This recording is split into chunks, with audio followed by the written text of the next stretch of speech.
Well, welcome to the Heroes Alliance show, where we interview successful real estate entrepreneurs on their best tips and tricks to success. And today we have Mark Ferguson with us. Mark is a very successful real estate investor as well as a real estate agent out of the Boulder, Colorado area. And he's going to share with us how to build your passive income empire through real estate. And so, Mark, thank you so much for being on this interview with me today, buddy. No, great to be here. Thank you for having me, and excited to share some knowledge. Awesome. So how about we start with, you can share with everybody a little bit about yourself and how you got started in real estate investing. So I graduated from the University of Colorado in Boulder with a finance degree. Couldn't really find a job I liked, and so I started to work part-time with my dad in real estate, who'd been an agent since '78. And that turned to a full-time gig. My dad flipped houses once in a while, so I kind of learned on that front as well, which I really liked. Got involved in the REO and HUD listing business as an agent, then started investing in rental properties, really ramped up the flipping business. Bought out my dad in 2013. Oh, wow. And so now I'm pretty involved in real estate. That's awesome. So is your dad retired now? Yes, he is. He's retired and enjoying life. Gotcha. Well, that's awesome. Now, not a lot of investors do, the real estate agent side of the business as well. If you can share with us, what's the benefit from having both sides of the business that way? I think being an agent is a huge benefit for me. One thing is I find so many more deals, most of my deals come from the MLS, and it's a huge advantage acting quick. I save a commission whenever I buy or sell a house, and just networking with people too is an awesome advantage with being an agent. And plus, I have a team I've created that sells houses, and so that helps with my investing as well, and it's just a really good fit for me.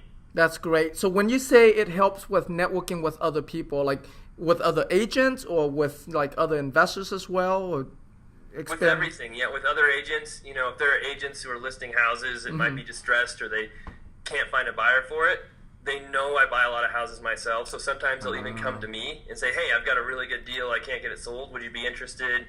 Or, title companies, lenders, the same thing. They know how involved I am investing, and they know I have a really good reputation for doing what I say I'm going to do. Right. So they'll actually bring me deals once in a while without me doing anything. That's great. And do you think, from the perspective of agents referring you deals, or if they have listings they can't sell, they bring it to you, do you think that an agent, if they have two choices between you, someone who's also an agent, and an investor, and they have that common background with on the agent side versus just an investor, you think that gives you a little edge over the other person with that background?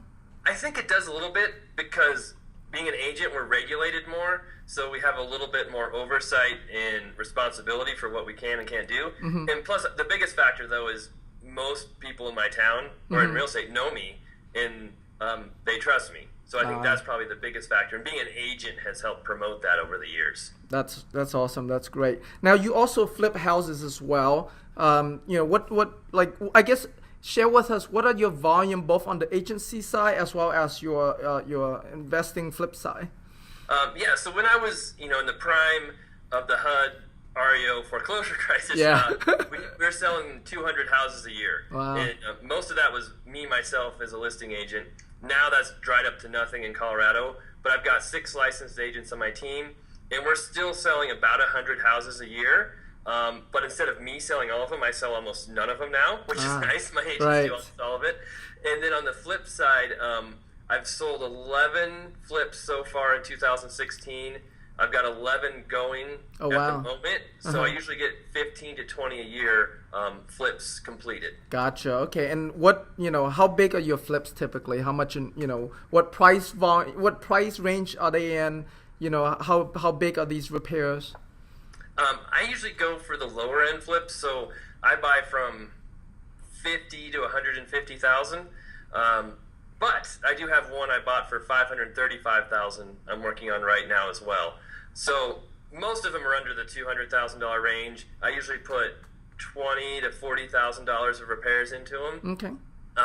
The big one was kind of a weird deal where it was occupied by the previous owner, and there's some lease issues. It was a crazy deal. Gotcha. Lots of opportunity there because of that. Right, yeah. We love crazy deals because really that's where the money is, right? The big Right, money exactly. anyways.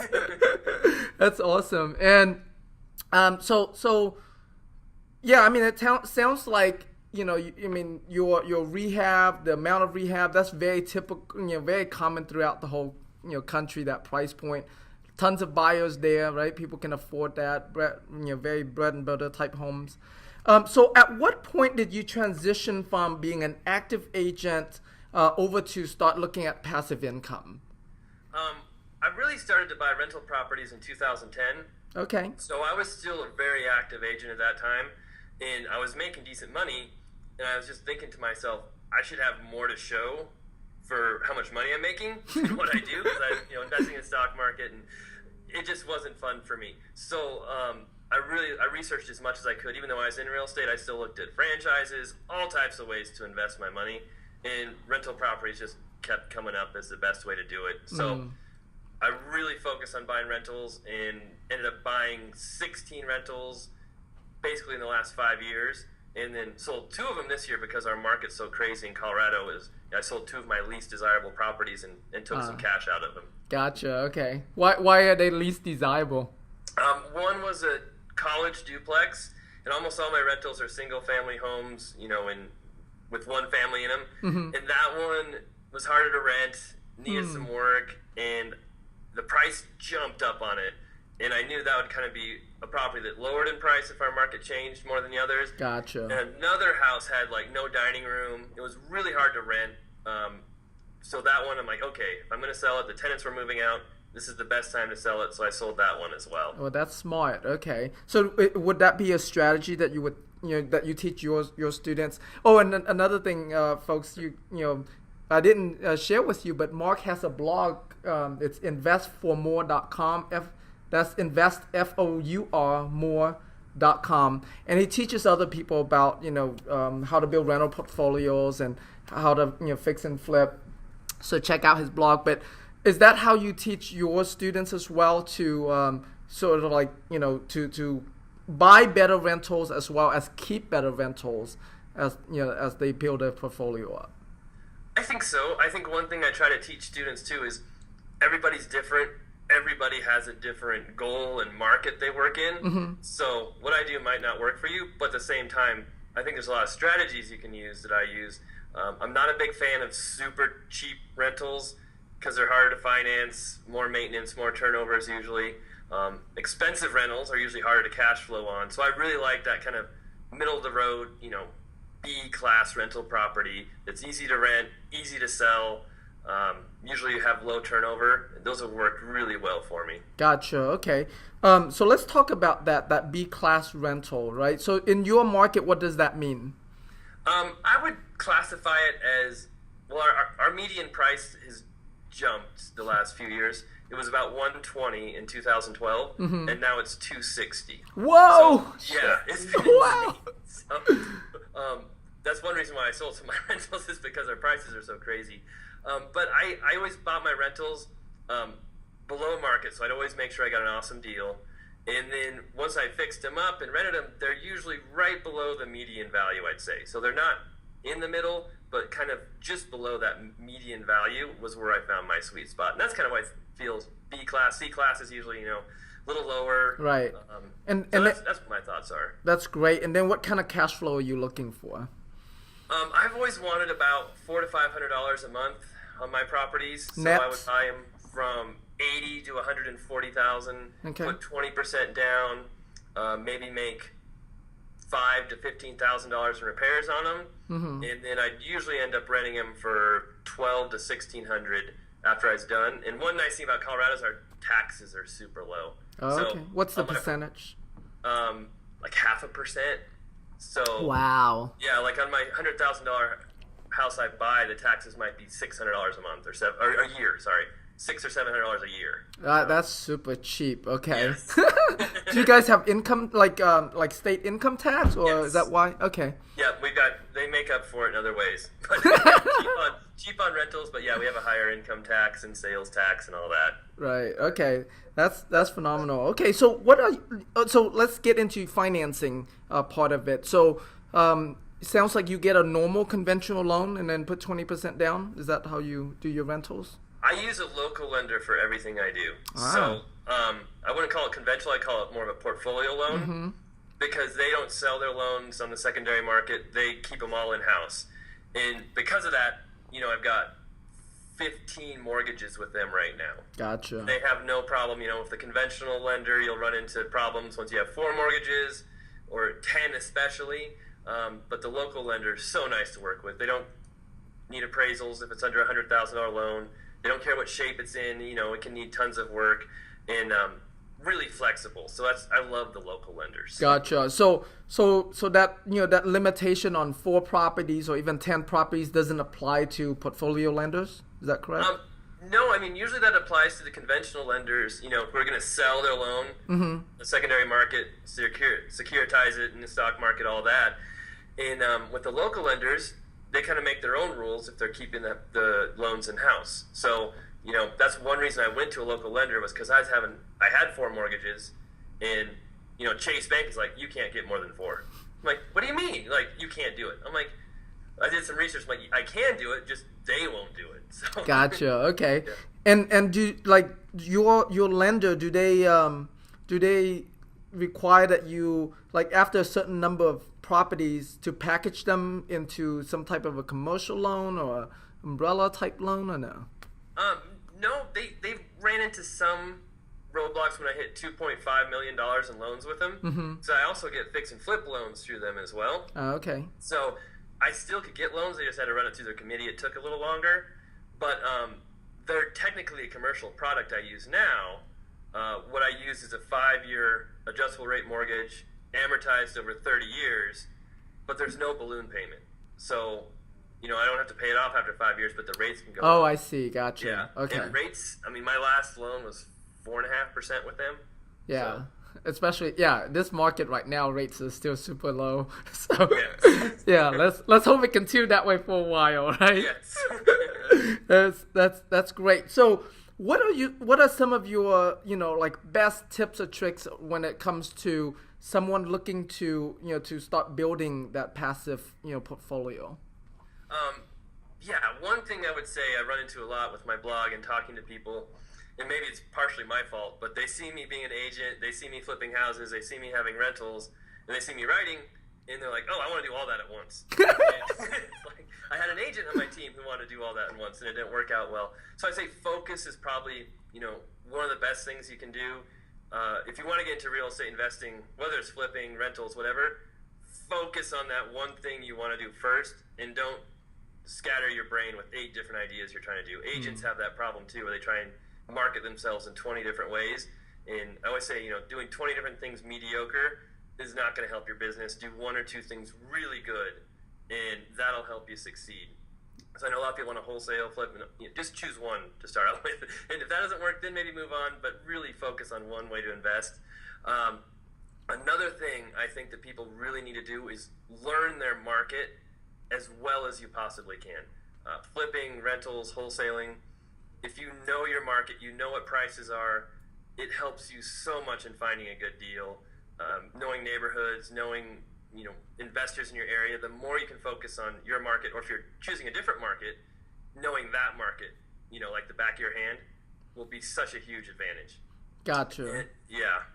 And then another one is, don't count on house prices to go up. I saw it in the last housing crisis with flippers, with rental properties. They just buy, thinking, oh, prices are going up 10% a year. They're always going to do that forever.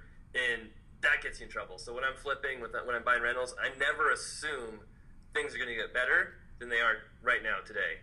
And I build enough profit so that they get worse, I'm okay too. And that's kind of helped me get through the housing crisis, the downturn, the upturns, instead of over leveraging yourself and getting yourself in trouble. Right. That's awesome. Great tip. So number 1 is focus. So whatever niche you're in, get really good with that, right?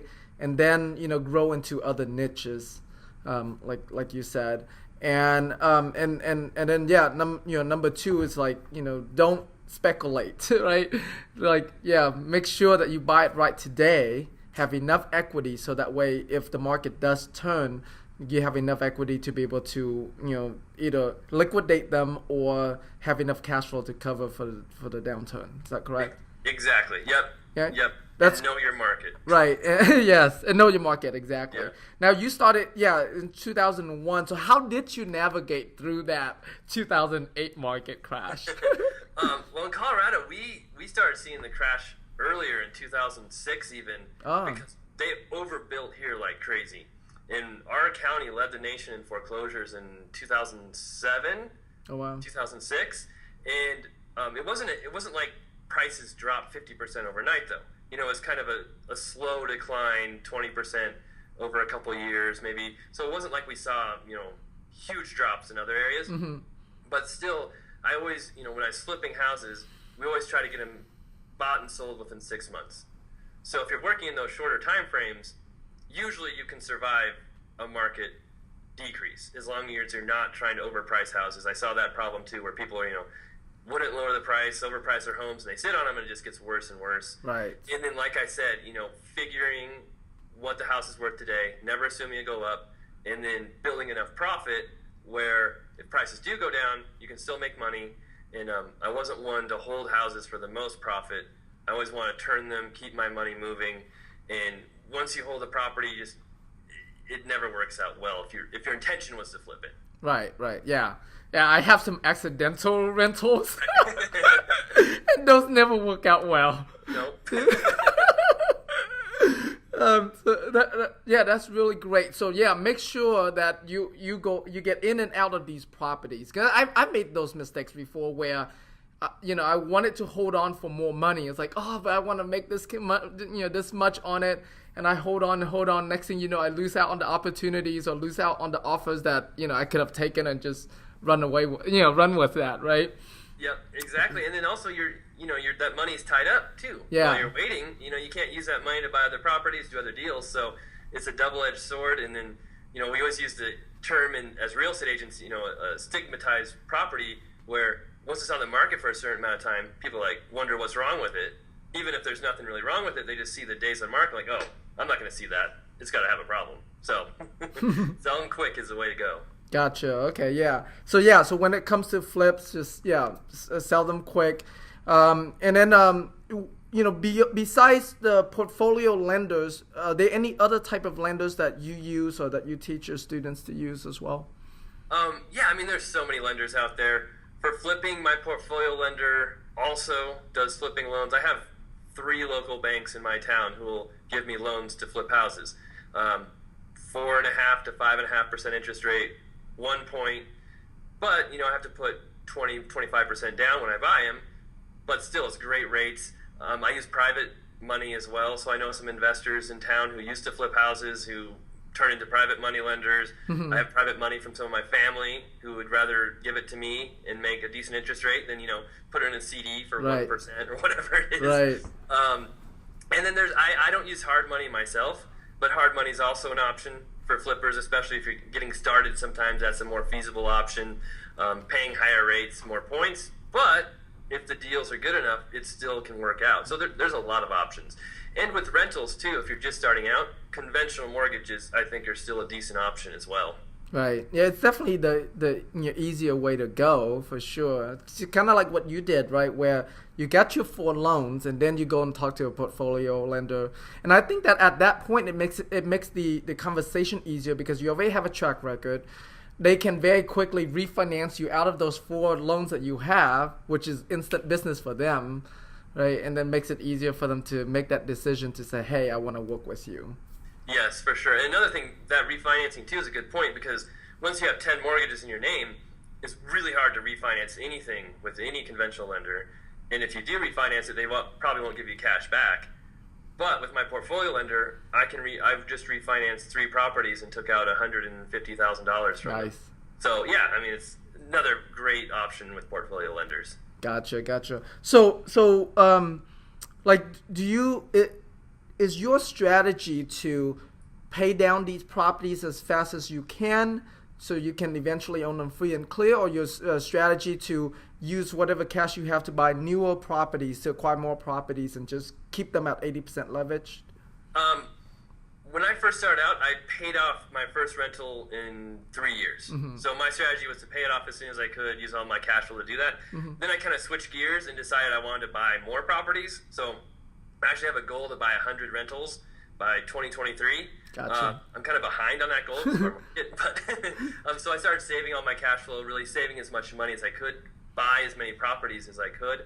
The problem this year is our prices have skyrocketed here so much that I can't cash flow well in my market very well. I see. So I've been concentrating on the flipping, and then I've been looking at new markets. So pretty soon I'm probably going to start buying rentals in a different market outside of Colorado. I'm thinking Florida, and try my luck at that. Gotcha. Okay. So, but I guess, I mean, what would you recommend for people? And you can look at from both someone who's starting new to someone who's, more seasoned at this. Like, what strategy do you have? Your opinion on that? For paying off versus holding them, I think versus leveraging them. Yeah. Yeah. When I buy them, I'm putting 20% down. I'm making repairs, and then they're usually really good deals. So I usually have about 40 to 50% equity in them. I see. Once I'm done. So to me, that's a really good equity position. I'm okay having that equity position without paying them off. Gotcha. And since I'm trying to buy more, I think I can buy more faster by saving that money and not paying them off. Plus, with my new properties I'm buying, hopefully, I'll be making, at least 15% cash on cash returns, plus the other advantages. That's a lot higher rate than the 4 or 5% interest I have on the loan. Right. So I'm a pretty aggressive investor, pretty aggressive in what I want to do. To me, I would rather buy more properties with a higher rate than pay off my existing properties. But, if someone's already got 20 properties, they don't want to buy anymore, they're relaxing, maybe they want to pay off some of them, maybe that's their goal. But I think in a growth phase, I think it's better to buy more than to pay off the ones you have now. Gotcha. Okay, so I guess it has a lot to do with how active or passive you want to be with this. Yes, right, for sure. Yeah. Okay. Great. And so it sounds to me like what you recommend people to do is, number one, like focus on their niche, whether that'll be a wholesaling or flipping an agent, and then the cash that they make from that, using that as down payment on toward building their rental portfolio. Is that correct? Yeah, that's exactly what I've done. Is tried to use my flipping, my real estate business to make as much money as I could, and then dump as much of that as I can into long-term properties, and it's worked out really well so far. Gotcha. That's good. Yeah, because I mean, I'm sure you have seen this too, right? Where you have people who do a lot of flips, or or agents make a lot of commission, but then don't put any into rental portfolios or long-term income portfolio, and then you also have the other side where newbie investors coming in and trying to buy, whatever rentals they can, and then they run out of money and they end up with like 1, 2, 3, maybe 4 properties, but that's it. It's like, so their passive building portfolio is like much slower than someone who does both of like active, use that money, invest passively. Yeah, for sure. And that's a good point too. When I say focus, rental property investing, I don't think that's a full-time job. You're not buying a house every day or every week. And, once you buy a rental, I use property managers, so I'm not managing them. I don't want any of those headaches. It's pretty much all passive once I buy them. So, I think you should learn the rental business as well as you can, but you don't have to do just rentals. If you want to flip houses, you have a different career, focus on how to make money, and then also, invest that money into rentals. I think that's an awesome strategy. Great. And so you mentioned that you outsource the property management part of it. How do you know to find good property managers? Because I know like they have different interests than you, right? They want it to turn over more so they can make money each time it turns over, and you want the tenants to stay there longer because you want to be more passive for you. So how do you find good ones? I cheated because I hired someone on my team to be my property manager. Ah. So, my team manager, Justin, who manages my agents, he's my property manager. I pay him. Mm-hmm. And so we kind of work together. I taught him how to do it.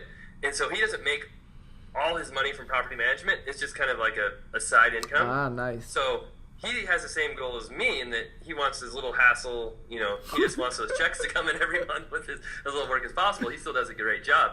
But yeah, he's not looking to rent them every, couple months and get those turnover fees. But yeah, that is a good point. And I think you really have to do your due diligence with any property management company. Vet as many as you can. Call them up pretending to be tenants, do as much as you can to figure out how good they are. Because I see some really bad property management companies. Yeah, me too. So that's great. It's a good tip, like calling them up as a tenant and see, how they do. That's awesome. Yeah, because if you see a house for rent and you call them up and they never call you back, obviously, they're not trying to rent your house. Or, just seeing if they actually answer the phone, seeing if they give you information on other rentals. It's a really good way to see how they handle it. That's great. Great tip. Okay, so I know, by now, a lot of people are more, are interested in learning more about what you do. I know you have tons of books on Amazon's. Can you share with us some of what you have for people who are interested, wanting to connect with you, learn more about you? Where you want to send them? All right, so yeah, investformore.com is the best way to reach out to me, to connect with me. My email, I always answer emails, mark@investformore.com. I'm happy to talk to people.